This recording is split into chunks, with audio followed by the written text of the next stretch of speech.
Hello everyone, কেমন আছেন সবাই? আশা করি সবাই ভালো আছেন, আমিও ভালো আছি। সেই দিনটি ছিল 22শে জুন। অনেক রোদ, অনেক গরম।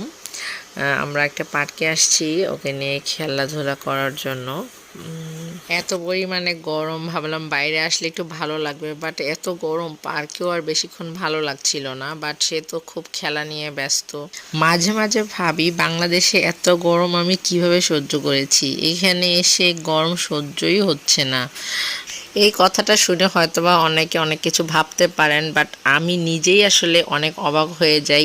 এত গরম বাংলাদেশে আমি কিভাবে সহ্য করেছি। বাসে ঝুলতে ঝুলতে কলেজে গেছি, বাসায় আসছি গরমে। বাংলাদেশের গরম আর এখানকার গরমের মধ্যে আসলে অনেক পার্থক্য রয়েছে, যেটা আসলে আমি বলে বোঝাতে পারবো না। আর মেয়েটাও গরম একদমই সহ্য করতে পারে না। এটা আসলে ঠান্ডার দেশ, হঠাৎ করে গরম পড়লে আসলে কারোরই সহ্য হওয়ার কথা না, এটাই।